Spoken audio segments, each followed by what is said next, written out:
دوسروں پر الزام لگاتے رہیں گے اور اپنے لیے اپنے گریبان میں جھانکنا کبھی نہیں سیکھیں گے۔ فلاں نے قرآن کی توہین کر دی، انہوں نے اسلام کے خلاف یہ سازش کی، وہاں جا کر دیکھیے ساری دنیا، سارا مغرب اسلام کے خلاف ہو گیا، وہ اسلام کے خلاف ہے، اسلام کے خلاف سازشیں کر رہے ہیں، مگر مجھے بتائیے کیا یہ بھی انہی کی سازش ہے کہ گھر میں بیٹا اپنے بوڑھے باپ کو دھکا دے کر کہہ رہا ہے کہ تم نے میرے لیے کیا کیا ہے؟ کیا یہ بھی انہی کی سازش ہے؟ ایک بیٹی اپنی ماں سے کہہ رہی ہے کیا آپ نے میرے لیے کون سی نئی چیز کر دی؟ ایسا تو تمام والدین کرتے ہیں۔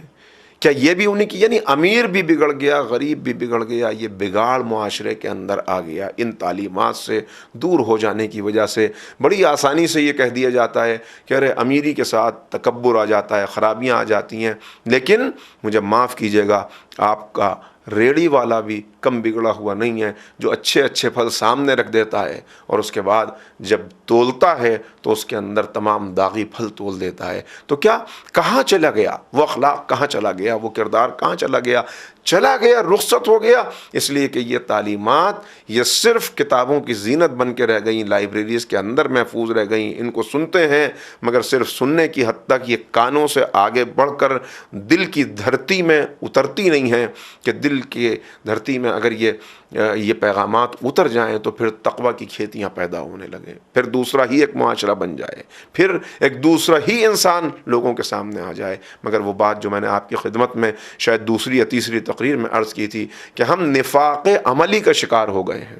ایک ہے وہ نفاق کہ ایک انسان منافق ہے، جاسوس بن کے اسلام میں داخل ہو گیا، ایک ہے وہ نفاق کہ انسان کلمہ تو پڑھ رہا ہے، قرآن تو گھر میں رکھا ہوا ہے، نمازیں تو پڑھتا ہے، مسجد میں تو آتا ہے، مگر اس کے بعد جب اس کی پریکٹیکل لائف آتی ہے تو وہاں یہ خود اسلام کو روک دیتا ہے، دوسروں پہ الزام لگاتا ہے کہ وہ قرآن کی توہین کر رہے ہیں۔ سب سے بڑا قرآن کے توہین کا مرتکب یہ خود ہوتا ہے۔ دوسروں پر الزام لگاتا ہے کہ انہوں نے پیغمبر کے کارٹون بنائے، پیغمبر اکرم کی ایسی توہین کی۔